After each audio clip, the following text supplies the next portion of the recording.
Hello friend, power plant technical knowledge में आपका स्वागत है। पावर प्लांट टेक नॉलेज को जुड़े रहने के लिए चैनल को सब्सक्राइब करो और बेल आइकन को प्रेस करो ताकि हमारा वीडियो सबसे पहले आपके पास पहुंच सके। तो फ्रेंड, आज हम लेकर के आए हैं बॉयलर प्रश्नोत्तर पार्ट नंबर 6।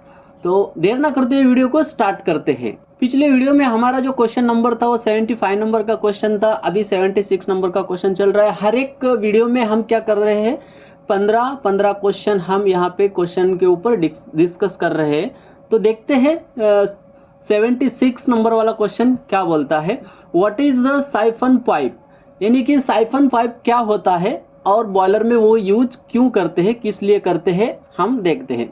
तो उसका आंसर यहाँ पे होगा siphon pipe use for pressure gauge Bourdon tube protection. जो साइफन पाइप होता है वो प्रेशर गेज के अंदर जो बॉर्डर्न ट्यूब होता है उसके सेफ्टी के लिए यूज करते हैं, क्योंकि जब हम स्टीम प्रेशर लेते हैं उस समय क्या होता है, डायरेक्टली वो जो हॉट वाटर या स्टीम होता है वो बॉर्डर्न ट्यूब के अंदर नहीं जाना चाहिए, इसलिए साइफन पाइप यूज करते हैं। साइफन पाइप के अंदर कंडेंस होता है, वो कंडेंस क्या करता है, वो बॉर्डर्न ट्यूब में जाके एक्सपैंड होता है, तभी हमें प्रेशर वहाँ पे शो करता है। तो इसलिए साइफन पाइप यूज करते हैं कि बॉर्डर्न ट्यूब जो है वो हॉट होके वहाँ पे ब्रेक ना हो जाए और वहाँ पे पंक्चर ना हो जाए, इसलिए हम साइफन पाइप यूज करते हैं। Next question, what is scale and sludge. Scale और स्लज जो होता है बॉयलर में वो क्या होता है और वो कैसे बनता है। तो हमारा आंसर है scale formation take place inside the boiler drum due to if impurities present in water. Boiler के अंदर हमारे जो पैरामीटर है अगर वो डिस्टर्ब हो जाते हैं, जैसे कि फॉस्फेट हो गया, हार्डनेस हो गया, वो जो डिस्टर्ब हो जाते हैं तो उसका जो क्वांटिटी है बॉयलर के अंदर बढ़ जाती है, तो वो स्केल फॉर्मेशन में वो कन्वर्ट हो जाते हैं और वहाँ पे बॉयलर की ट्यूब के अंदर से वो अपनी जगह बनाने लग जाते हैं। इसलिए वहाँ पे हम क्या करते हैं, उसको IBD CBD देके उस इम्प्यूरिटीज को हम रिमूव कर देते हैं। वही हमारा बॉयलर वाटर का स्लज और स्केल फॉर्मेशन होता है। मैग्नीशियम, कैल्शियम ये जो है ये हार्डनेस बढ़ा देता है बॉयलर के अंदर, वाटर के अंदर, तो उसी इम्प्यूरिटीज को हम IBD और CBD के थ्रू बाहर निकाल देते हैं। तो next question, what is CBD और IBD। जैसे कि मैंने अभी आपको बताया कि CBD जो वाल होता है और IBD जो वाल होता है, ये जो होता है ब्लो डाउन होता है बॉयलर का। CBD यानी कि कंटिन्यूस ब्लो डाउन, IBD यानी कि इंटरमीडिएट ब्लो डाउन। तो CBD क्या करते हैं, हम फॉस्फेट बढ़ जाता है तो CBD कंटिन्यूस वाल जो होता है वो कंटिन्यूस ओपन रख देते हैं, और IBD जो होता है जैसे कि बहुत ज़्यादा इम्प्यूरिटीज बॉयलर के अंदर बढ़ गया है तो हम क्या करते हैं, IBD देख के बॉयलर का जो वाटर होता है वो चेंज कर देते हैं। तो हम मिनिमम 8 घंटे में वहाँ पे चेंज करते हैं वाटर, यानी कि जितना भी हमारा जो वाटर का इम्प्यूरिटीज है वो कम करने की कोशिश करते हैं IBD यानी कि ब्लो डाउन दे करके। तो होप आपको ये समझ में आया होगा। Next question, function of sand filter in DM plant. अभी DM प्लांट में जो हमारा सबसे पहले सैंड फिल्टर होता है वो क्या काम करता है। तो सैंड फिल्टर यहाँ पे आंसर है, sand filter remove impurities like mud, tree leaf ETC from water. तो वाटर के अंदर जो भी पेड़ के पत्ते आते हैं, उसके अंदर मड आता है, स्टोन आते हैं छोटे छोटे, वो जो होता है सबसे पहले सैंड फिल्टर में हम रिमूव कर देते हैं ताकि DM प्लांट के अंदर जो बेड है उसके अंदर वो ना जाए। सैंड फिल्टर सिर्फ वाटर के अंदर का मड, पेड़ के पत्ते और जो कुछ भी अलग टाइप के जो कुछ भी वाटर में मिक्स होकर के आते हैं वही निकलता है। सैंड फिल्टर के अंदर मिनरल्स वगैरह कुछ नहीं निकलता है। जो मिनरल्स होते हैं मैग्नीशियम, कैल्शियम, वो मिनरल्स आगे बेड के अंदर निकलते हैं। तो सैंड फिल्टर में क्या निकलता है, मड, ट्री लीफ यानी कि पेड़ के पत्ते और जो भी अदर कुछ आता है वाटर में मड के रूप में, तो वो बाहर निकाल देते हैं। Next question, function of degasser. Degasser जो होता है हमारे DM प्लांट में होता है और वो क्या काम करता है। तो हमारा आंसर है degasser tank CO2 remove from water with the help of air blower. तो डिगैसर टैंक को हम एक ब्लोअर लगाते हैं, ईयर ब्लोअर, और उसकी मदद से हम क्या करते हैं, वाटर से CO2 बाहर निकाल देते हैं। तो डिगैसर टैंक में जब वाटर आता है उस समय हम उस वाटर को डिस्ट्रीब्यूट करते हैं यानी कि स्प्रे करते हैं, और नीचे से ब्लोअर का जो ईयर होता है वो देते हैं और वो वाटर जब स्प्रे होता है तो उसका बबल्स बन जाते हैं, वाटर के अंदर जो भी गैसेस है वो एयर के मदद से हम बाहर निकाल देते हैं। तो मोस्टली यहाँ पे हम जो डिगेसर का जो मेन फंक्शन होता है वो मेन फंक्शन CO2 बाहर निकालने के लिए होता है। तो आप वहाँ पे एग्जामिनर को बोल सकते हैं कि डिगेसर का जो फंक्शन होता है वो वाटर के अंदर का जो CO2 गैस होता है वो बाहर निकालते हैं। Next question, what is NRV and its function. NRV क्या होता है और उसका काम क्या होता है। तो यहाँ पे आप देख सकते हो NRV का मतलब है non return valve which allow the fluid to flow in only one direction. इसका मतलब यह होता है कि नॉन रिटर्न वॉल जो होता है वो वॉल क्या करता है, एक ही दिशा में वो फ्लो देता है। अगर उसके अपोजिट दिशा में वो अगर फ्लो आता है तो वो वॉल क्लोज हो जाता है। वो अपोजिट जो फ्लो आता है उसको अलाउ नहीं करता है, उसको रिटर्न नहीं आने देता है। तो NRV का फंक्शन जो होता है वो ओनली वन डायरेक्शन में वो फ्लो देता है। अगर उसके ऑपोजिट डायरेक्शन में अगर फ्लो आता है किसी भी चीज़ का, वाटर का हो, स्टीम का हो, तो वो वॉल क्लोज हो जाता है, यानी कि बैक प्रेशर वो नहीं आने देता है और बैक प्रेशर से वो वॉल जो है क्लोज हो जाता है। Next question, steam to coal ratio formula. इस 1 kg जो स्टीम होते हैं उसको बनाने के लिए हमें कितना kg कोल लगता है, उसका फार्मूला है यहाँ पे आप देख सकते हो, steam generation divided by coal consumption is equal to steam ratio. तो यहाँ पे आप देख सकते हो, फॉर एग्जांपल के लिए मैंने यहाँ पे स्टीम लिया है और कोल भी लिया है, और यहाँ पे जो 6.5 जो वैल्यू आया है ये जो है ये स्टीम का वैल्यू है। मैंने यहाँ पे 50,000 यहाँ पे स्टीम लिया है, डिवाइडेड बाय कोल कितना लिया है, 7,692 कोल लिया है। तो 50,000 स्टीम जनरेशन करने के लिए हमें 7,692 kg हमें कोल लगाए। तो कितना kg यहाँ पे स्टीम जनरेशन हुआ, तो हमारा 1 kg कोल में 6.5 kg स्टीम जनरेशन हुआ है। तो ये स्टीम रेशियो का फार्मूला है, स्टीम टू कोल रेशियो का फार्मूला है। आप यहाँ पे ऐसे निकल सकते हो, जितना आपका कोल कंजप्शन होगा और जितना आपका स्टीम जनरेशन होगा, steam generation divided by coal consumption कर दीजिए, आपको मिल जाएगा कि 1 kg कोल में कितना kg स्टीम जनरेशन हुआ है। Next question, what is condensate water. Condensate water क्या होता है। तो किसी किसी प्लांट में कंडेंस रिटर्न जो कंडेंस होता है वो नहीं मिलता है, किसी किसी प्लांट में मिलता है। तो किसी किसी प्लांट में क्यों नहीं मिलता है, क्योंकि हमारा जो बॉयलर का जो कंडेंस वाटर होता है वो प्लांट में यूज कर लेते हैं। क्यों यूज कर लेते हैं, क्योंकि वो DM का वाटर होता है और एकदम प्योर वाटर होता है, इसलिए वो अच्छा वाटर होता है, इसलिए प्लांट में यूज कर लेते हैं। और किसी किसी प्लांट में यूज नहीं करते, वो रिटर्न हमें भेज देते हैं। तो वो कंडेंसेट क्या होता है, वो कंडेंसेट जो होता है, when the steam gets cooled in plant process it converted into condensate water. जब हम प्लांट में स्टीम भेजते हैं और वो जो प्लांट वाले हैं स्टीम को यूज कर लेते हैं, जब स्टीम ठंडा हो जाता है उसका कंडेंस बन जाता है और वो जो कंडेंस वाटर है वो हमें रिटर्न भेज देते हैं। तो रिएक्शन होने के बाद स्टीम का जो हीट होता है वो यूज करने के बाद जो कंडेंस होता है वो हमें रिटर्न भेज देते हैं, उसको हम कंडेंस वाटर बोलते हैं। और वो जो कंडेंस वाटर है हम बॉयलर में रीयूज कर लेते हैं। उसका टेम्परेचर जो होता है मैक्सिमम वहाँ पे 85 तक आपको टेम्परेचर मिलता है, मिनिमम आपको 50 डिग्री सेल्सियस तक मिलता है। तो वहाँ पे वो कंडेंस की वजह से हमारा जो होता है बॉयलर का एफिशिएंसी थोड़ा सा बढ़ जाता है और हमारा जो फ्यूल है फ्यूल कंजप्शन भी थोड़ा सा घट जाता है।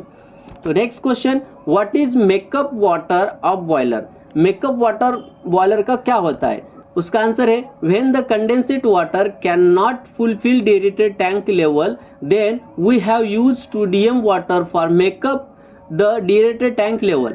तो जब हमारा कंडेंसेट वाटर आता है प्लांट से तो उस कंडेंसेट वाटर से हमारा जो डिरेटेड टैंक का जो लेवल है वो फुलफिल नहीं होता है। जैसे कि हमें कंडेंसेट वहाँ से 80% मिलता है तो 20% लेवल हमारा क्या होता है, डाउन हो जाता है। तो उसके वजह से हम क्या करते हैं, जो DM वाटर हो, हमारा जो RO वाटर है, वो वाटर क्या करते हैं, उस वाटर से वो जो 20% का जो मार्जिन है, 20% लेवल नहीं मेंटेन होता है, वो लेवल हम DM वाटर या RO वाटर से हम उसको फुलफिल कर लेते हैं। तो वही जो फुलफिल करते हैं उस वाटर से, वही वाटर को हम क्या बोलते हैं, मेकअप वाटर। और रेगुलरली जो चलता है हमारा वो कंडेंसेट वाटर होता है। तो नेक्स्ट क्वेश्चन है हमारा, what is the function of APH. APH का बॉयलर में क्या काम होता है, उसका फंक्शन क्या होता है। हमारा आंसर है एपीएच का मतलब क्या है, air pre heater. Air pre heater क्या होता है, air pre heater is a device use to heat the air before sending to the combustion for increase boiler efficiency.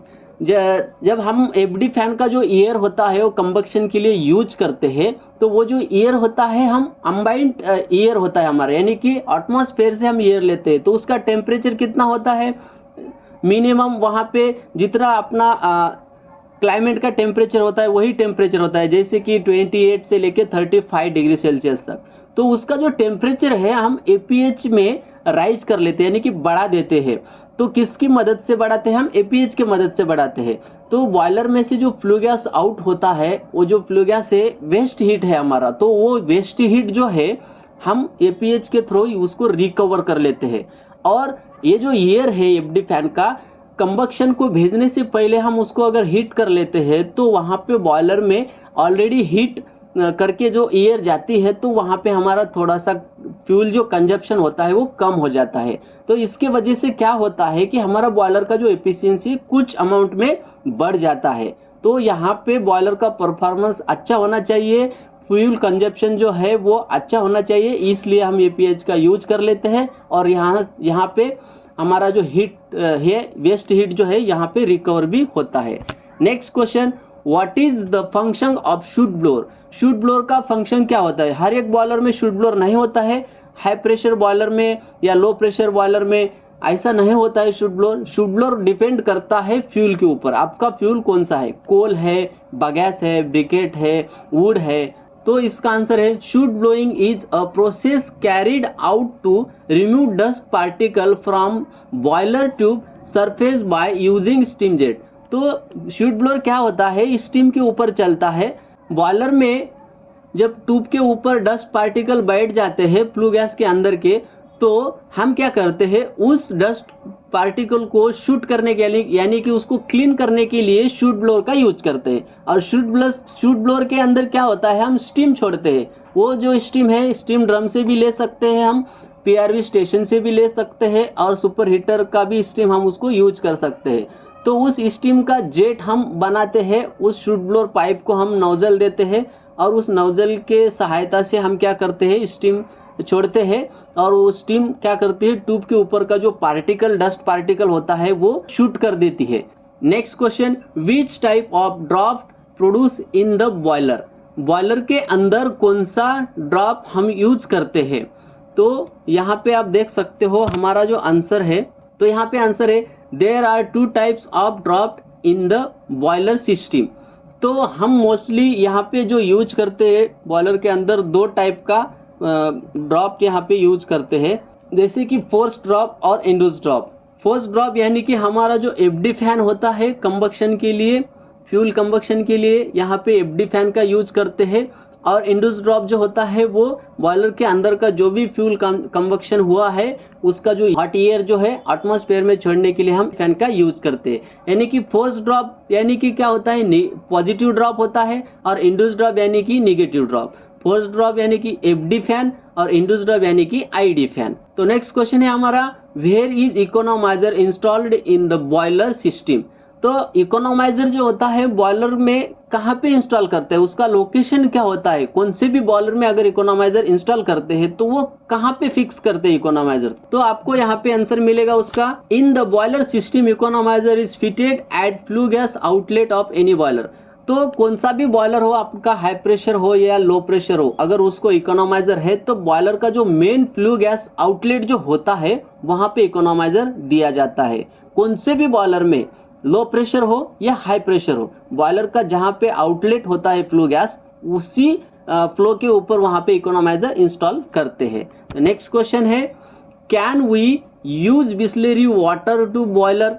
तो ये जो क्वेश्चन है ये बहुत ही इंपॉर्टेंट क्वेश्चन है, इसके ऊपर बहुत बंदे फेल होकर के आए हैं कि यहाँ पे क्वेश्चन क्या बोलता है, can we use Bisleri water to boiler, यानी कि बॉयलर के अंदर हम बिस्लेरी वाटर यूज कर सकते हैं क्या। अभी बिस्लेरी वाटर क्या है, ये फिल्टर वाटर है, और ये हम बॉयलर में यूज कर सकते हैं क्या, ऐसे एग्जामिनर आपको पूछ सकते हैं। तो उसका आंसर आपको मिलेगा no, I can't use Bisleri water to boiler.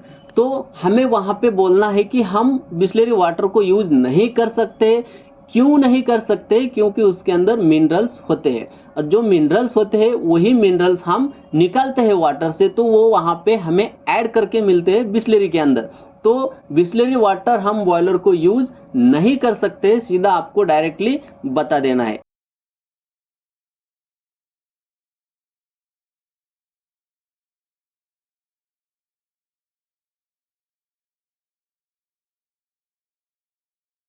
तो हमारा लास्ट क्वेश्चन है, how much is the flue gas economiser outlet temperature. यानी कि इकोनॉमाइजर का जो फ्लू गैस का आउटलेट टेम्परेचर होता है वो कितना होता है। तो यहाँ पे आंसर मिलेगा, we are maintaining of economiser flue gas outlet temperature is up to 150 to 250 degree Celsius. यानी कि इकोनॉमाइजर का जो फ्लू गैस आउटलेट टेम्परेचर होता है 150 से लेके 250 तक आप वहाँ पे एग्जामिनर को बोल सकते हैं। तो इसका बीच में का जो भी वैल्यू है 150 और 250 का जो बीच का वैल्यू है आप बता सकते हो कौन सा भी वैल्यू, तो ये वैल्यू वहाँ पे रहेगा। होप फ्रेंड आपको ये वीडियो समझ में आया होगा और क्वेश्चन भी अच्छे लगे होंगे। तो अगर आपको कोई दूसरा क्वेश्चन है, आपके मन में आपको डाउट है, तो आप कमेंट में भेज सकते हो, उसके ऊपर मैं आपको रिप्लाई देने की कोशिश करूंगा। और हमारा वीडियो अच्छा लगे तो चैनल को सब्सक्राइब करो, बेल आइकन को प्रेस करो, ताकि जल्दी से जल्दी हमारी जो वीडियो की नोटिफिकेशन है आपको मिलती रहे। और दोस्तों वीडियो देख के आप ऐसे ही चले जाते हो, लाइक भी करो, आपका एक लाइक हमें बहुत मोटिवेट करता है। तो चले मिलते हैं अगली एक ऐसी इंफॉर्मेटिव नई वीडियो के साथ, तब तक के लिए जय हिंद।